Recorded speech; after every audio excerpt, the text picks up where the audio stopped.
menginjak ke materi pertama, akan disampaikan oleh Bapak Supriyadi. Beliau sehari-hari berdinas di Direktorat Konservasi Energi terkait dengan penggunaan teknologi. Materi yang akan disampaikan oleh Pak Supriyadi yaitu penerapan kinerja standar energi minimum dan label hemat energi.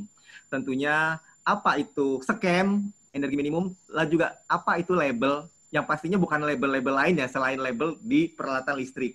Akan dijelaskan oleh Pak Supriyadi. Tujuan apa pembubuhan tanda label, juga manfaatnya apa yang didapat oleh konsumen, dan peran serta dari perusahaan seperti apa, dan peralatan label apa aja yang nantinya akan kita berikan, kita bubuhkan label peralatan elektronik apa saja, baik itu yang sudah existing dibubuhi tanda label maupun peralatan elektronik apa saja ke depannya yang akan kami bubuhi tanda label. Itu akan dijelaskan sepenuhnya oleh Pak Supri. Monggo Pak Supri silahkan untuk menyampaikan materi. Monggo. Baik, Pak Eko, makasih. Kedengeran nggak Pak? Jelas Pak. Jelas ya, baik. Yang saya hormatin Pak Endro, Pak Endra, dan Kasubdit yang lainnya. Kemudian saya lihat tadi senior saya Bu Marice. Selamat pagi Bu Marice, sehat Bu Marice. Ada Pak Edi yang masih setia mengikuti kami, membimbing kami, walaupun udah purna bakti. Yes. Assalamualaikum warahmatullahi wabarakatuh. Selamat pagi menjelang siang. Waalaikumsalam warahmatullahi wabarakatuh. Terima kasih atas kesempatannya. Saya kemarin agak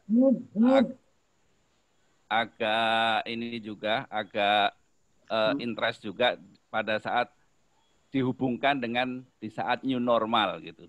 Karena tadi dari pembukaannya Pak Eko disampaikan bahwa banyak kerja di rumah, otomatis peralatan rumah tangga yang ada di rumah itu harus efisien karena penggunaannya akan lebih banyak dibandingkan kita setiap hari kerja di kantor.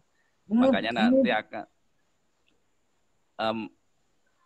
di mute mohon Pak hostnya.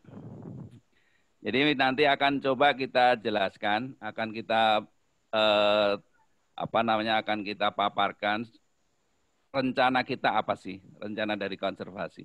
Jadi untuk perkenalan, nama saya Supriyadi. Saya tadi disampaikan bahwa saya di bagian teknologi konservasi energi saat ini, yang setiap harinya saya menangani untuk pembuatan SNI dan standar kinerja energi minimum dan label hemat energi. Baik, supaya setengah jam, karena tadi paparan saya banyak banget, 54 lembar, nanti akan kita skip. Supaya ini sebenarnya informasi ini supaya tersampaikan. Jadi nanti kan tidak dijelaskan di sini, tapi bisa mempelajarinya di ini bisa di-download kan Pak ya? Monggo silahkan bisa. Ya, nanti bisa di-download dan nanti ini informasi ini bisa dipelajarin. Baik, Mas Irfan next, Mas Irfan.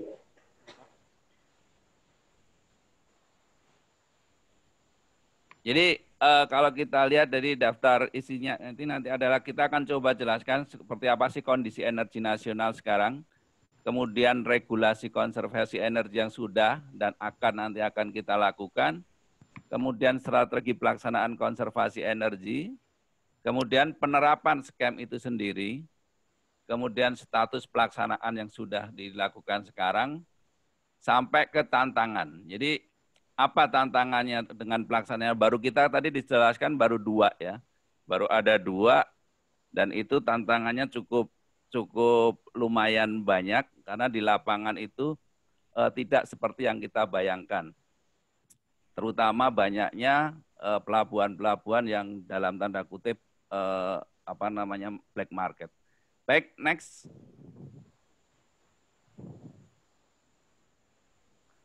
Next. Jadi kalau kita lihat di sini bahwa kita tahu semua bahwa di kondisi energi nasional saat itu. Sebelumnya Mas Irfan.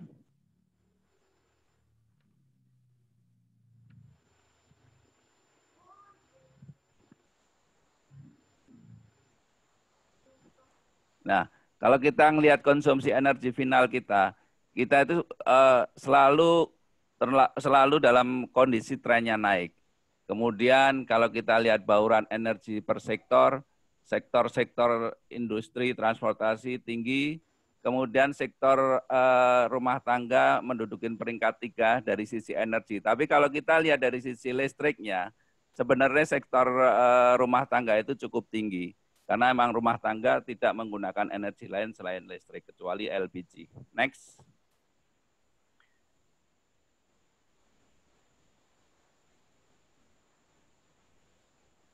Next, Pak. Jadi kalau kita lihat di sini adalah, kita akan fokuskan ke dari 1 sampai 10, dari sumber daya energi sampai dengan cadangan energi. Di bagian konservasi adalah di bagian 7, yaitu pemanfaatan energi yang belum efisien. Jadi ini nanti yang akan kita bahas, bahwa belum konsisten, kemudian peralatan efisiensi energi yang belum standar dan masih mahal, kemudian sistem transportasi itu tadi bagaimana nanti mengatasinya, itu ada di bagian konservasi energi. Ya, lanjut.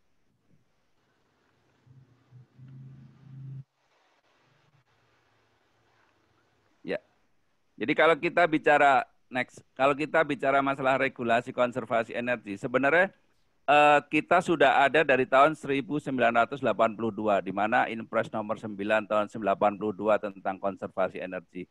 Tetapi pelaksanaannya selama ini kita masih naik turun, kayak roller coaster bahasanya. Jadi ketika digembor-gemborkan, ketika kita boros, baru kita ingat untuk hemat energi. Kemudian ketika kita sudah turun, lupa lagi, jadi naik lagi. Jadi dari tahun 1982 kita sudah ada regulasi-regulasi tentang konservasi energi sampai dengan sekarang. Jadi yang terakhir di 2019 kita sudah menyusun SNI yang terutama yang terkait dengan manajemen energi. Jadi di sini belum kita sempat masukkan ya, karena memang baru terbit. Jadi ini 2019 kita sudah menyusun masalah sistem manajemen energi di pembangkitan.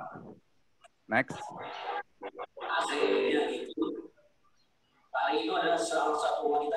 Nah, kemudian kalau kita lihat di KEN sendiri, di Peraturan Pemerintah Nomor 79 2014, target dari konservasi energi itu adalah, salah satunya adalah penurunan konsumsi energi sebesar 17% dari PAU. Di situ kita wajib menurunkan sekitar 368 juta setara barel. Itu yang akan kita coba, kita cari strategi apa untuk bisa menurunkan 368 itu dengan berbagai cara.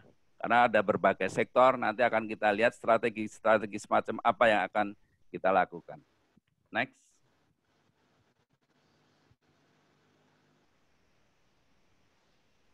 Dari pengelolaan energi nasional, di sini kita jelas bahwa definisi konservasi energi menurut Undang-Undang Nomor 30 Tahun 2007 dan PP Nomor 70 Tahun 2009, bahwa konservasi energi adalah upaya sistematis, terencana, dan terpadu guna melestarikan sumber daya energi dalam negeri dan meningkatkan efisiensi pemanfaatan sumber daya energi. Jadi ada dua dari sisi hilir dan sisi hulunya. Kemudian dilakukan secara keseluruhan terhadap pengelolaan energi. Nah, di pemanfaatan energi inilah di sisi konservasi energinya. Kemudian otomatis di teknologi untuk meningkatkan itu semua, kita harus menggunakan pengembangan advance energy teknologi. Nah, tujuan dari itu semua adalah pembangunan nasional berkelanjutan, ketahanan energi nasional yang pada akhirnya akan memperhitungkan penurunan emisi gas rumah kaca. Ya, lanjut. Baik, kita masuk ke strategi dari pelaksanaan yang tadi. Jadi kalau kita melihat dari pendekatan program konservasi energi, jadi di sini ada 4 sektor, yaitu industri, itu termasuk pembangkit, kemudian transportasi, bangunan gedung, dan rumah tangga. Kalau kita mau konservasi energi, kita harus lihat dari sini. Kalau di bagian-bagian yang kiri, yang industri, pembangkit, transportasi, dan bangunan, kita harus melihat audit energi, kemudian kita buat benchmark-nya, kemudian untuk rumah tangga, bangunan gedung juga kita melakukan survei konsumsi energi, setelah itu kita menentukan benchmark-nya. Nah, Setelah itu kita melakukan di dalam audit energi tadi, kita ada namanya rekomendasi. Dan itu yang harus diterapkan di dalam pelaksanaan manajemen energi. Itu bisa banyak, bisa terhadap teknologinya, bisa perilakunya, dan lain sebagainya. Kalau di sisi rumah tangga, dari survei konsumsi tadi, itu akan ketahuan apa peralatan apa yang tadi, yang nanti akan dijelaskan Bu Herlin, peralatan apa yang dominan di rumah tangga. Kemudian dari situ kita akan menyusun standar peralatan rumah tangga itu. Minimum energi yang boleh beredar berapa, dan lain sebagainya. Nah, itu yang menghasilkan nanti akan dijadikan sebagai indikator penghematan energi di akhirnya. Next.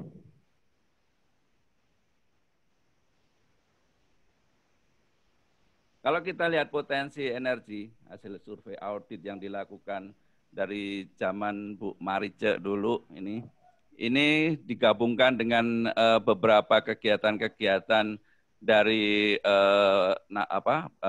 donor dan lain sebagainya, bahwa potensi penghematan di Indonesia itu masih relatif tinggi ya, karena kita masih dianggap cukup boros di baik sisi industri, komersil, transportasi, dan rumah tangga itu berkisar sekitar 10-30%. Next.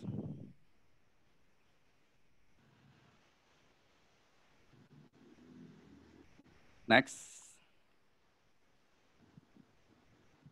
Nah, kalau kita bicara dengan masalah masuk ke standar dan label, bahwa di amanat undang-undang, khususnya di nomor Undang-Undang 30/2007 tentang energi, pasal 25, di situ punya konservasi energi yang kemudian diturunkan dalam PP 70/2009 tentang konservasi energi. Di situ ada 5 kerangka, yaitu dari tanggung jawab pemerintah pusat sampai dengan pembinaan dan pengawasan. Nah, di poin ketiga itu ada standar dan label. Jadi penerapan teknologi yang efisien energi dilakukan melalui penetapan dan pemberlakuan standar kinerja energi pada peralatan pemanfaatan energi. Jadi disinilah nanti peran dan fungsinya Direktorat Konservasi, khususnya di subdit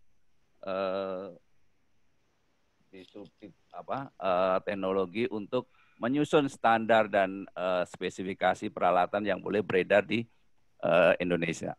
Next. Kalau kita lihat dari penerapan skema dan label, apa sih tujuannya? Yang jelas tujuannya adalah melindungi dan memberikan informasi kepada konsumen dalam pemilihan peralatan rumah tangga yang hemat energi dan efisien. Di sini konsumen dipermudah dengan tanda, gambar, jadi tidak perlu mikir, begitu melihat gambarnya dia tahu, oh ini barangnya efisien, bagus, dan lain sebagainya. Kemudian yang tujuan berikutnya sebenarnya ini lebih ke barrier, mencegah produk peralatan rumah tangga yang tidak efisien masuk ke pasar Indonesia. Kita semua tahu produk-produk Cina masuk ke Indonesia itu dengan spek dan harga yang demikian rendah, sehingga justru ini mengganggu produk-produk lokal yang sedang tumbuh. Ini yang kita coba untuk hambat supaya produk-produk yang kurang efisien dan dengan harga yang nanti akan murah, sangat murah, itu akan masuk ke Indonesia. Kemudian manfaatnya apa? Bagi konsumen jelas, dengan teknologi yang bagus, dengan efisiensi yang bagus, konsumsi energi akan lebih sedikit, biar listrik kecil. Ini kalau kita tadi hubungkan dengan new normal tadi, kerja di rumah, kita otomatis peralatannya hemat, tagihannya juga tidak akan terlalu membengkak. Kemudian bagi manufaktur atau importer, sebenarnya ini lebih ke persaingan yang sehat. Karena setiap pabrikan itu mengeluarkan label, jadi mereka akan tahu label mereka itu sebenarnya posisinya di mana sih. Lebih bagusan siapa sih produkku dengan produknya orang lain. Itu yang bisa dilihat dari manufaktur atau importer. Kemudian kalau dari sisi lingkungan jelas, semakin efisien berarti emisi GRK-nya turun.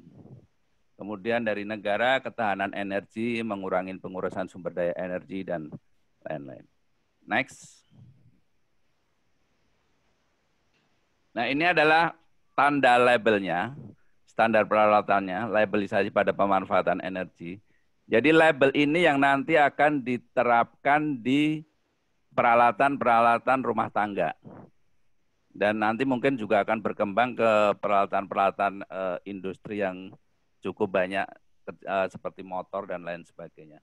Jadi kita cukup mudah melihat tanda bintangnya aja. Jadi di sini ada semakin banyak bintang, semakin hemat. Jadi kita akan mudah, masyarakat akan mudah melihat dengan tanda bintang. Mereka akan tahu kalau beli sesuatu, kita tinggal melihat bintangnya, oh ini yang hemat, ini yang efisien. Dan ini ada kriteria-kriterianya. Umpamanya untuk AC di sini ada nilai energi efisiensi rasionya, kemudian untuk lampu ada lumen per watt-nya. Itu semua dijelaskan di dalam gambar ini. Next.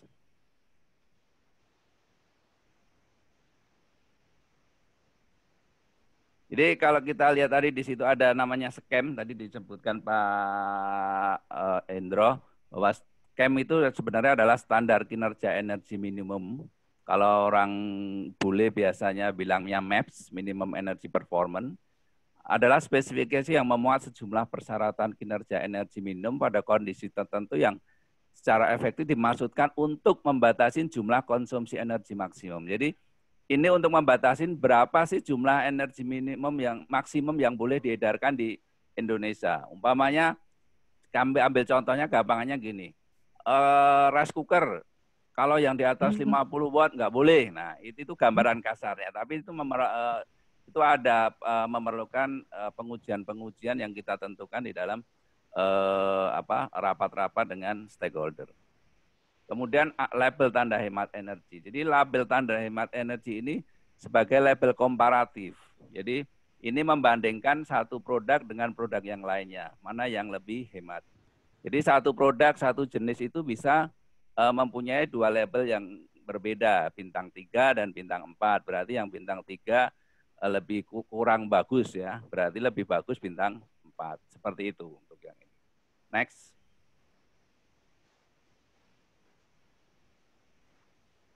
Nah, label tingkat hemat energi ini sebenarnya sudah diterapkan di mana saja, di luar negeri juga sudah ada, bahkan di kita ini masih bintang 4, nanti rencananya kita juga akan kita rubah, kita setarakan harmonisasi dengan yang lain-lainnya, minimal bintang 5, karena di tempat-tempat negara-negara lain udah ada yang levelnya nyampe 8 dan lain sebagainya. Ini sebagai contoh aja.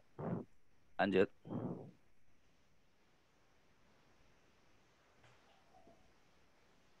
Nah, target produk yang tadi disampaikan awal Pak Eko tadi, bahwa saat ini kita sudah mempunyai 2, yaitu untuk CFL, lampu swabalas. Lampu swabalas itu seperti yang digambar di kanan itu.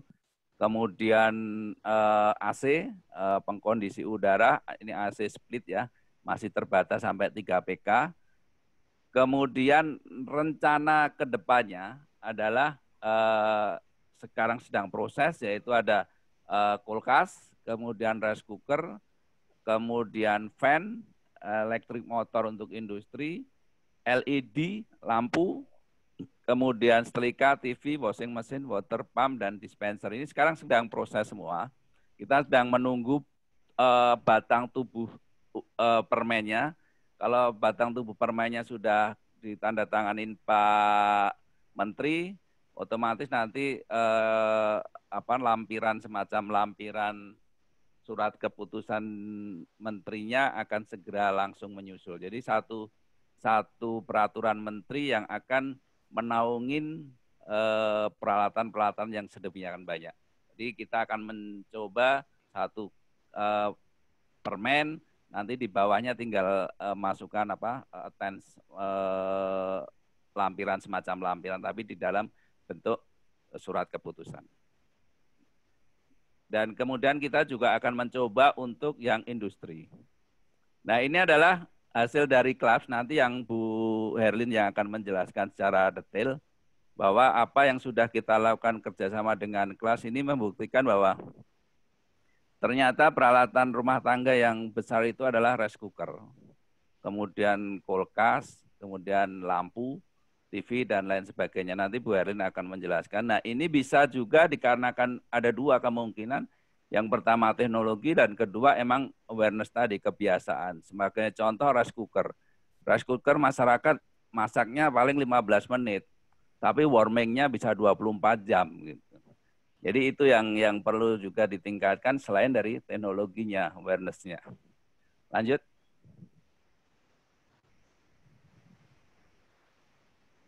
Kondisi saat ini sekarang kita sudah ada 2. Kita akan coba jelaskan next. Yang pertama adalah peraturan SDM nomor 18 dan 18/2014 dan nomor 57 tahun 2017. Di sini ada 2, satu swabalas, yang satunya AC ya, pengkondisi udara. Jadi next, untuk lampu swabalas itu sendiri definisinya adalah untuk yang AC kode HS-nya 84 sekian, jenisnya single, jadi ini split, dibatasin sampai 3 PK, kemudian tipenya inverter dan non-inverter. Kemudian lampu swabalas itu kita batasin hanya sampai 60 watt. Jadi yang lebih 60 watt itu karena pangsa pasarnya kecil, kemudian yang banyak dipakai di rumah itu biasanya di 60 watt ke bawah. Lanjut. Nah ini adalah skema dari Permen SDM nomor 18. Jadi yang membedakan Permen 18 yang swabalas dengan Permen 17 itu adalah kalau di lampu swabalas itu skema pengajuannya adalah SDOC, Supplier Declaration of Conformity atau pernyataan kesesuaian pemasok. Kalau di kalau di Permen nomor 7 next Mas 57. Nah, dia menggunakan skemanya sertifikat hemat energi atau yang biasa dikeluarkan oleh LS Pro. Jadi ada 2 pendekatan yang berbeda dan itu nanti ke depannya akan kita samakan bahwa semua harus lewat dari LS Pro. Tapi itu tujuannya supaya kita lebih mempermudah pengawasan. Dan kalau kita lihat tadi di Permen nomor 18 yang mereka yang berkewenangan adalah lab pengujian, jadi langsung dari lab pengujian ke perusahaan yang declare. Kalau di sini yang ngeluarin adalah LS Pro. Jadi nilainya berapa, kemudian bintangnya berapa, nanti yang bertanggung jawab adalah LS Pro. Saksi, sanksi, dan lain sebagainya sama. Next.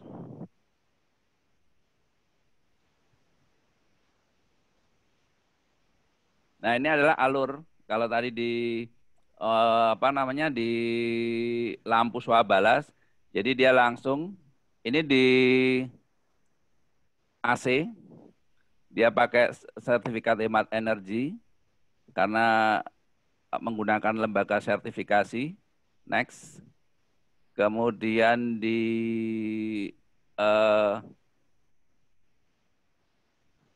ini ada salah nih. Ini di AC kalau yang ini. Jadi di sini kelihatan bahwa di nomor 2 itu setelah LS Pro mereka ada keluar sertifikat hemat energi yang langsung dilaporkan ke kita untuk mengeluarkan nomor register. Jadi kita mengeluarkan nomor register yang akan dicantumkan di dalam label itu sendiri. Jadi nanti tertelusur. Ketika kita melihat di label tanda hemat energi, kita akan tahu siapa yang mengeluarkan label itu. Dari LS Pro mana, kemudian tahun berapa, itu akan ketahuan semuanya. Next.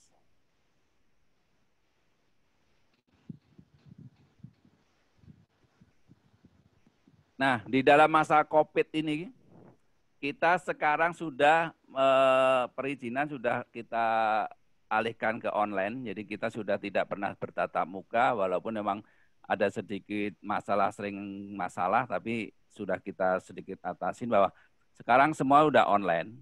Jadi perusahaan yang mau mengajukan, pertama pasti daftar perusahaan dulu, dan itu sudah semua dilakukan di HTTPS perizinan sdm.go.ebkt.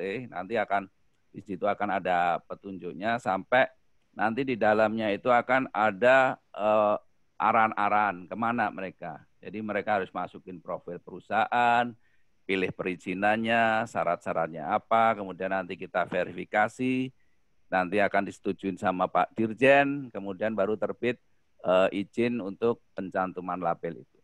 Next. Dan ini semua dilakukan 7 hari kerja. Kemudian ini yang tadi sampaikan bahwa ini kalau ini kita ambil contoh untuk yang AC, yang pengkondisi udara. Jadi kalau kita jenis permohonan izin step pertama, kemudian step kedua upload dokumen persyaratan.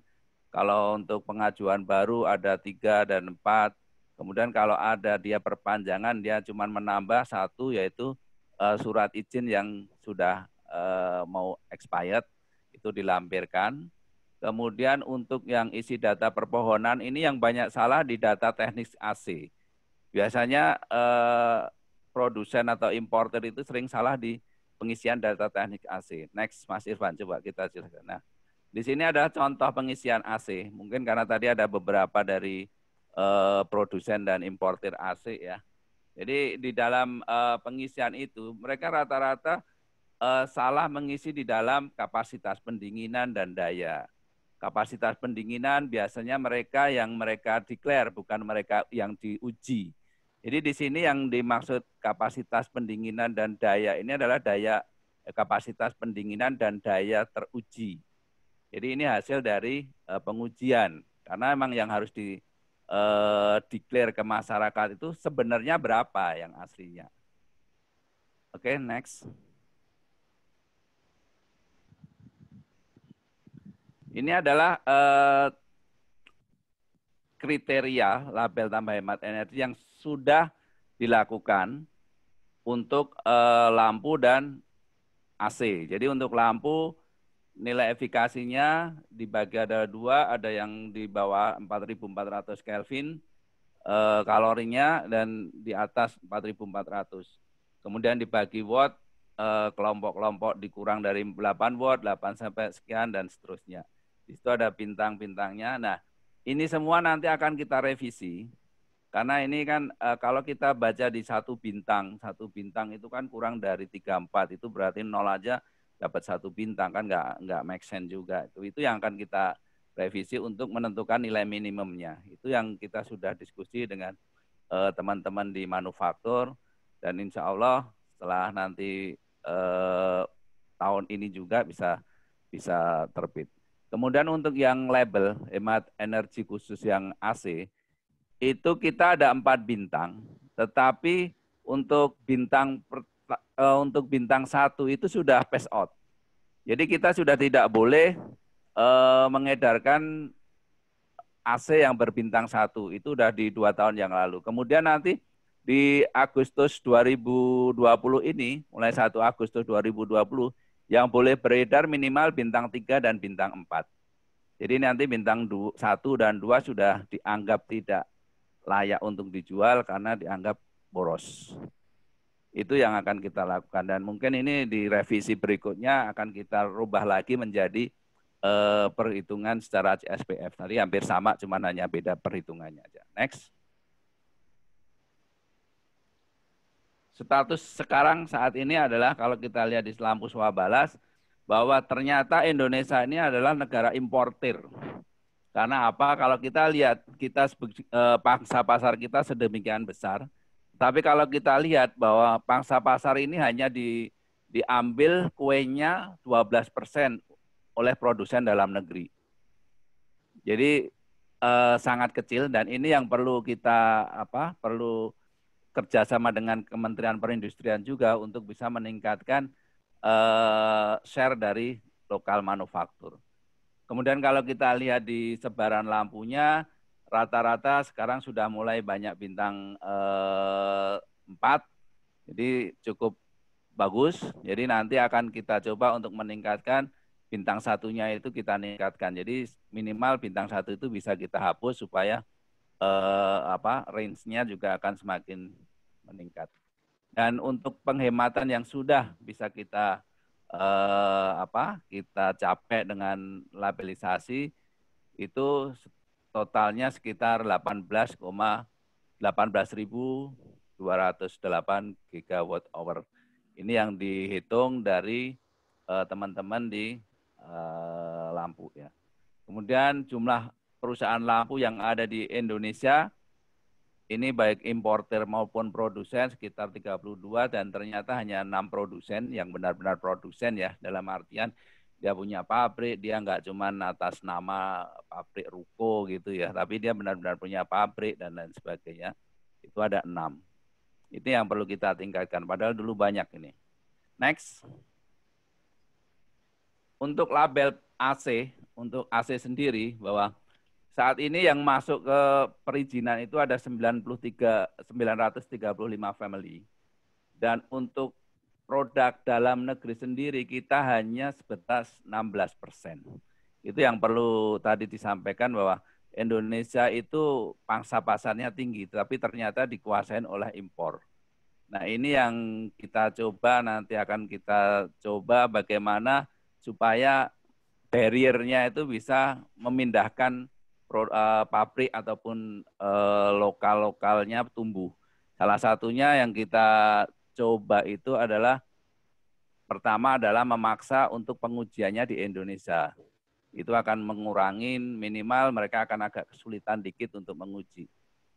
Itu yang akan kita coba. Kemudian kalau kita lihat dari produknya, ternyata bintangnya itu sudah banyak yang bintang 4.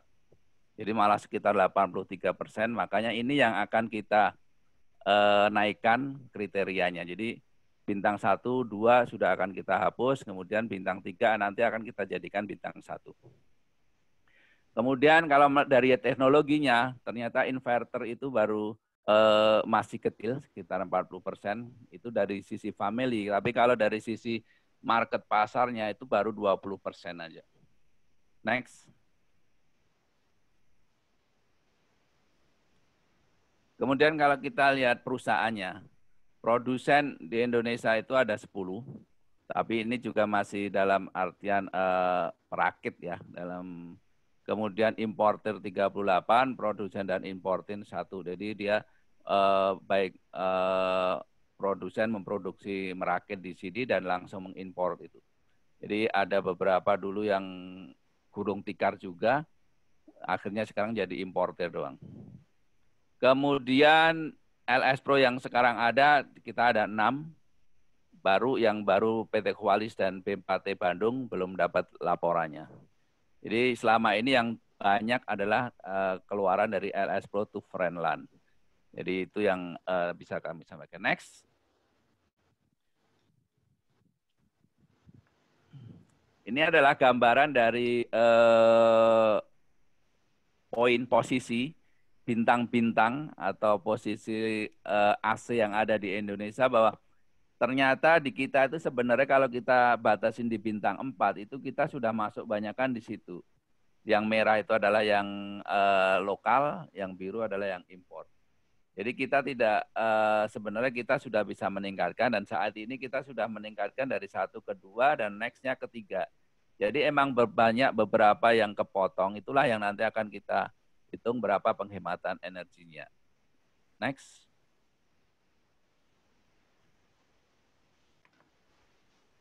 Dari lingkup pengawasan, ini ada Pak Indra, nanti Pak Catur dan teman-teman. Jadi lingkupnya kalau di Dirjen ini, di Dirjen EBTKE, kita ada subdit pengawasan.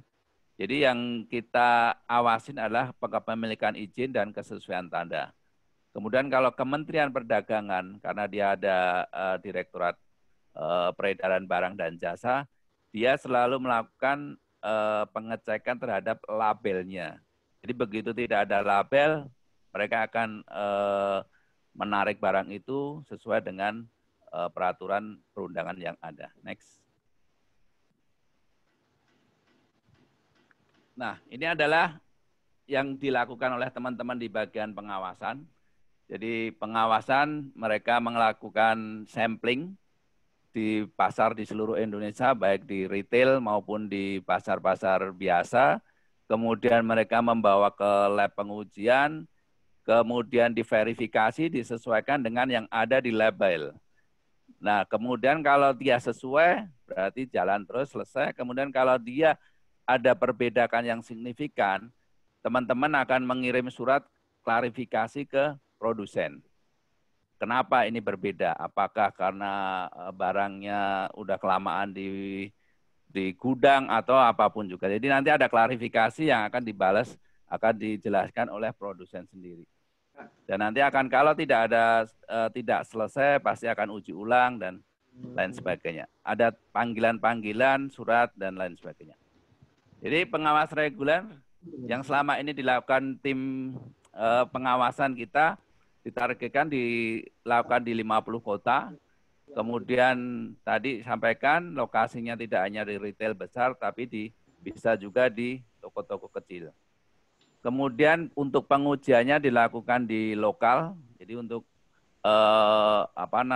di AC itu sudah banyak juga, sudah ada Qualis, kemudian ada B4T, BPPT juga sudah bisa, TUF juga sudah. Kemudian kalau lampu lebih banyak lagi, ada di P3 Tech kita sendiri juga punya, Baristan ada, dan masih banyak lagi. Next. Nah, kadang kita kendala di lapangan. Karena ketika kita meminta peran daerah untuk melakukan pengawasan, mereka dengan undang-undang pemerintah daerah yang baru itu, mereka sudah tidak bisa langsung untuk istilahnya membuat anggaran untuk konservasi energi. Makanya kita sering koordinasi, jadi konservasi energi itu bukan wajib, tapi pilihan kalau nggak salah. Jadi kita harus selalu kerjasama, kemudian kita melakukan sosialisasi kepada instansi, lembaga, kemudian menjadikan label hemat energi sebagai aspek yang dipertimbangkan dalam pengadaan barang di lingkungan Pemda, melaksanakan pengawasan kepatuhan label. Jadi untuk yang menjadikan label sebagai aspek dipertimbangkan dalam pengadaan barang jasa, kita sudah kerjasama dengan KLHK, khususnya untuk yang AC. Karena di KLHK ada namanya pengadaan yang green procurement. Jadi itu yang kemarin kita sudah masukkan, tapi baru sebatas AC. Nanti untuk barang-barang yang lainnya akan kita susulkan, dan itu nanti akan dimasukkan ke dalam e-katalog. Next. Ini ada hasil dari teman-teman pengawasan. Jadi tahun 2018 sudah melakukan di berbagai tempat, sampel 10 tipe AC, kemudian lokasi 6 kota dan kabupaten. Next. Kemudian lanjut.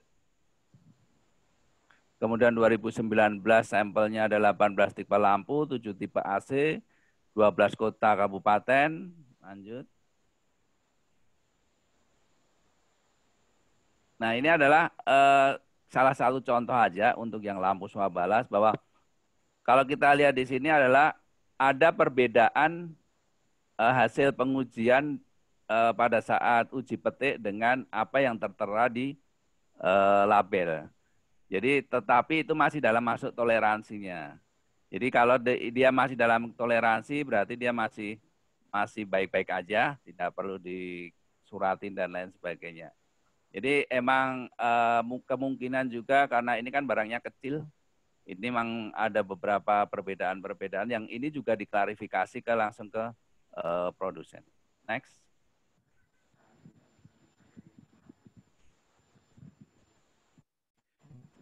Ini adalah rencana 2020.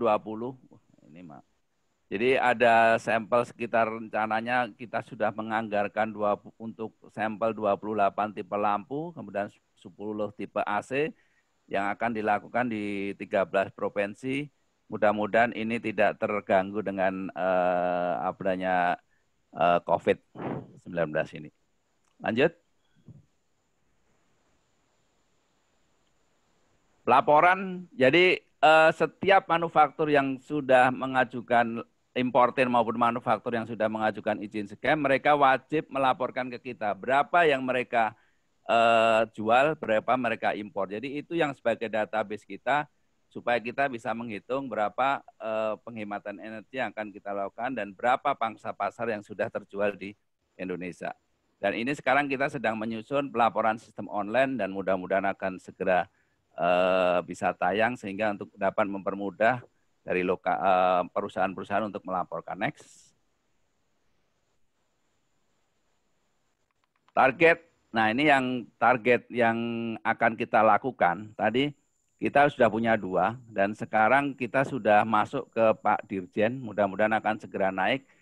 Dan ini hasil dari surveinya Klaps juga, sekarang sudah ada hasilnya adalah penanak nasi. Jadi kemarin kita sudah mencoba. Mas Supri izin, waktu ya, tinggal 3 menit lagi, Pak. 3 lembar lagi, Pak. Jadi penanak nasi sudah kita susun sampai level bintangnya, sampai dengan kode HS dan pengujiannya seperti apa.